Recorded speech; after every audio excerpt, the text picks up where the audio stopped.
Hi, hello. Welcome to our talk on what does it mean to be INFJ. Thanks everyone for coming. So today's topic of discussion is what does it mean to be INFJ. But before we dive into that, I want to cover a bit of the background and theory behind the Myers-Briggs type indicator itself. Is the theory sound? Is it based on any concrete research? And should we even trust it? So those are some of the things we'll be looking at just now. So look a bit at history. Some of Carl Jung, a Swiss psychologist, published a book on psychological types in 1923. It's a very thick book. There's a lot of information jammed in. And he came up with this huge theory behind personalities. At the same time, in US, there was a mother-daughter team, especially Catherine Briggs and Isabel Briggs-Myers. Catherine Briggs was an American, and she was really interested in studying people, but at the time there was nothing like personality types, and there was no books on it. So she did that by writing biographies, and she reading biographies, and she read a ton of biographies and came up with her own theories behind personalities. And in the 1920s and 1930s, she came across this book by Carl Jung, found a lot of overlap, and work developed Carl Jung's ideas and constructed what is now known as the Myers-Briggs type indicator together with her daughter. So back to Carl Jung, psychological types is a theory that was personality theory developed to explain the normal differences between healthy people. Carl Jung observed that when a person's mind is active, it's involved in two mental activities, perceiving, which is taking in information, or judging, which is organizing information to arrive at decisions. So these are inborn tendencies, and the people are generally the two ways where people judge and two ways where people perceive. So this is where we get the idea from. So the perceiving, the two ways of perceiving. So if you look at the ways people perceive, it's either through sensing, which I'll represent by S, or intuition. So they can perceive through these two ways. And there are two ways which people judge. These are called judging functions, or judging, and through either thinking or feeling. People use all four. We all sense, we all have intuition, we all think, we all feel.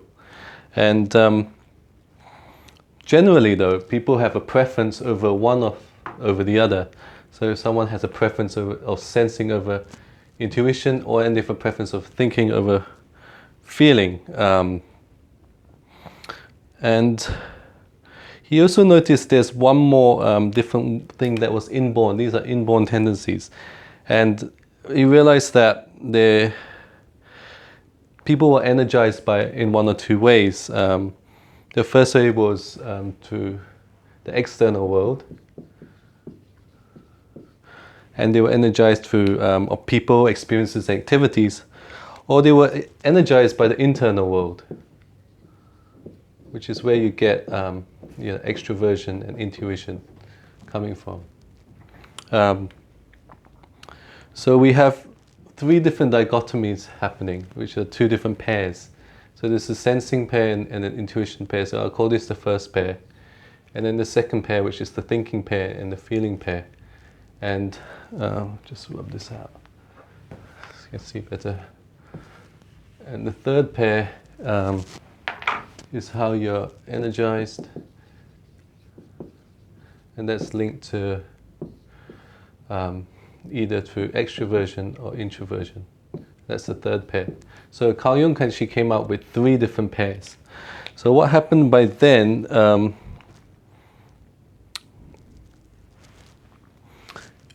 you're probably thinking, why is there only three pairs, and what role does the environment have actually in these?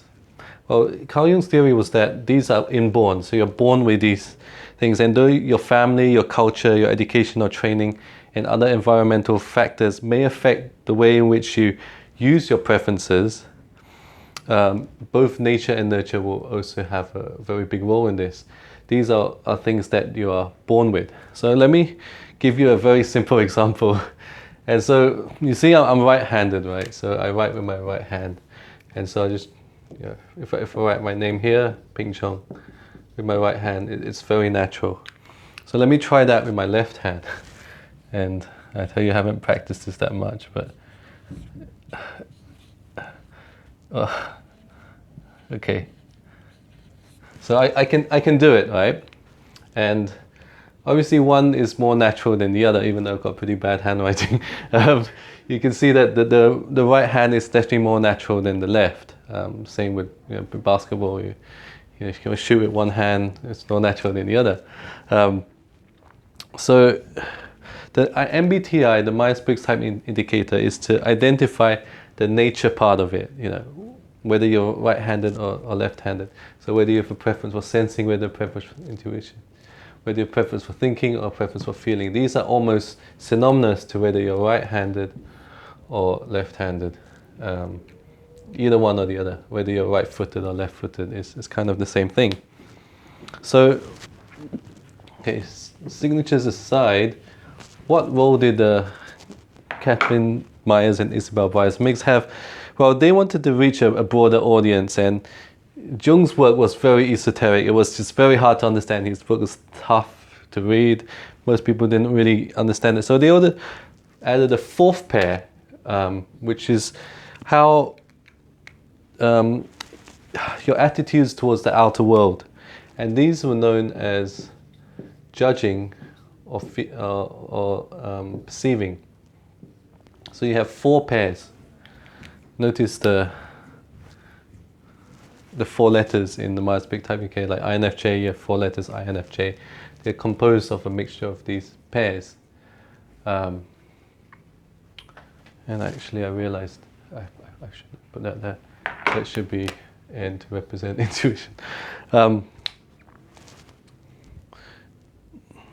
So now let's get to the interesting part.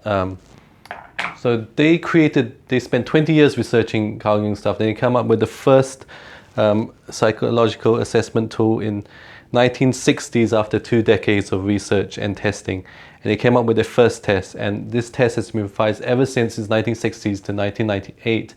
And the test we have in 1988 is pretty much the test we have today, so about 20 years later. And that's been used by millions of people around the world. It has been scientific tested, and it's one of the things which has quite a bit of history behind it. But anyway, as an INFJ, history is not really what I'm interested as much in as understanding the actual theory behind the types. And so let's look again at the INFJ itself. 4 letters that make us what we call INFJs. So what is the first letter mean, and what introversion, and what does it mean for us? So I represents the internal world of thoughts and feelings, and so we direct our energy and attention inwards, and we receive our energy from reflecting on thoughts, memories, and feelings. It also means that we're drawn to the inner world. We prefer to communicate in writing. We work out our ideas by thinking and reflecting on them. And in our areas of interest, we go into very deep depth of interest. At the same time, we are also pretty private and contained. And we mainly take initiative only when the situation is important to us. We contrast that with the opposite pair, which is E for extroversion. And people who are extroverted generally are not as adept, or really prefer not to they prefer to communicate through talking rather than writing. They work out their ideas by thinking them through. They're sociable and expressive, and they learn best doing or discussing things, and they're ready to take initiative a lot more than us in work and in relationships. The second pair we come to is intuition versus sensing, and what the pair here, intuition versus sensing, is to do with how we take in information. So as intuitives, we prefer to take in information by seeing the big picture and focusing on relationships and connections between facts. And we also tend to grasp patterns and tune to seeing new possibilities. We see future possibilities, and we're imaginative and verbally creative. We also look at patterns and meanings in data and information. And we only remember specifics when it comes to relating to a pattern. So it's hard for us to remember facts for fact's sake. And at the same time, we trust our inspiration. We come up with ideas and we trust them. That's the intuition part of the INFJ. Contrast that to people who have a preference for sensing. They're generally not as we're generally not as attuned to what is going on around us and the practical realities of life. Factual and concrete, focus on the present reality is something we struggle with a little bit more, and it's observing and remembering specifics is difficult for us. So we get along now to the third pair, which is F, feeling versus thinking. And contrast to this, to what most people think, it's not whether you don't feel or whether you don't think. It's just that this pair is linked to how you make decisions. So as an INFJ, decisions are made as a preference to feeling, which means when we make decisions, we consider what's important to us and the other people involved.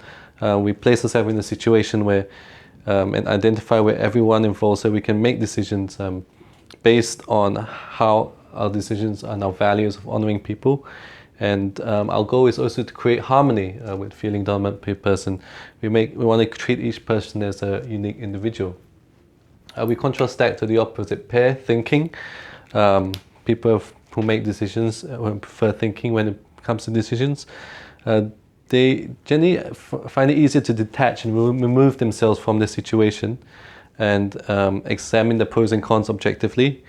And when they prefer to use thinking in their decision making, and they're really looking for a standard or goal or principle that they can apply to all different people. Whereas for us, in each situation, we kind of consider each one unique, so we can't make the same decision if there are different people involved. Whereas thinking, we'll try and look at a standardized way to make decisions. So we come now to the final pair, judging versus perceiving. Judging is, this pair is linked to how, it's not whether we judge someone or whether we judgy people. That's not what this pair is about. This pair is linked to how we prefer our external world. And as INFJs, we prefer our external world to be structured and orderly and planned. When we come to a decision or something, we want to bring it to closure, and then we can move on. We like our lives to be structured and organized and have things settled. And we also like to stick to a plan. When we have a plan, we like to stick to it. And we're energized when we get things done. At the same time, we also plan well to avoid last-minute stresses. Last-minute stuff really just stresses me out. It's something I plan and try and avoid. And people with preference for P, perceiving, they kind of make decisions, and final plans decisions are pretty confining, so they like to keep things open, and they want to be spontaneous, and they prefer to be spontaneous and flexible. So I'll give you a nice illustration for this. Someone with a preference for judging, this is when you start the project, and this is the end of the project. So you've probably seen this in your work or school life. So some preference for judging would like to kind of move towards the goal in a nice linear fashion, get it done on time. Maybe even have a little bit of time to spare. And that's how prefer to get things done. Perceiving people, on the other hand, well, kind of it's the same goal, same project. They'll be like, okay, what should I do? And yeah, I'm not there yet. And then at the end, there'll be like a massive move, and they'll still get there, but in a slightly different fashion. So it's this little short illustration how we prefer our external world. So, some little brief statistics on the INFJ. Said to be the rarest type. The last big survey was done in the US, 3,000 people involved, 1998. INFJs were 1.5%. Male population 1.2%, so that's about 1 in 100. And female population 1.6%. Not the rarest females, those are INTJs at 0.9%. These are the scientists, and it's so pretty rare. So now it comes on to any questions or anything. Okay, move on. Okay, just some of the common mistypes, because this will probably happen quite a bit. The few involved, the INFP.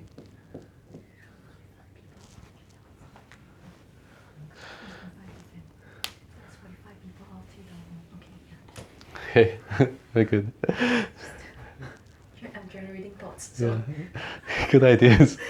Always keep the thoughts going. You got the size involved. Yes, so the number of people. 1.5% is effectively about 45 people out of 3,000. Yes. For God's sake. Okay. It's quite a lot. So I don't think we know 3,000 people in. Unless you got 3,000 friends on Facebook, but I don't think many INFJs do. Okay. So this is one of the most common mistypes with INFJ. Almost everyone, stuff you read on forums, stuff you meet in real life, they're just not sure whether they're an INFP or an INFJ. These things are you get these parts pretty similar. Whether perceiving, judging, is hard to tell. But in real life, what I found is kind of the INFP is more of a feeling dominant person. So even though these parts are the same, they share them in common, just looking at the preferences, they also don't tend to rush as much to that deadline as most of the other J types. They're pretty. Most of the other P types, they're pretty. They can work towards their goals. So they tend to be more. I don't want to get into the cognitive functions this time because that's another whole layer of complexity. But just quite basically, the main differences which I've seen is that FPs are more values oriented. So in terms of their feeling values, so they introspect more on their individual feelings, and they kind of come up with ideas based on those feelings. When INFJs, we are more perceiving. We won't judge as quickly. We will be more open to kind of ideas and kind of weighing up the pros and cons. Is something missing or something not?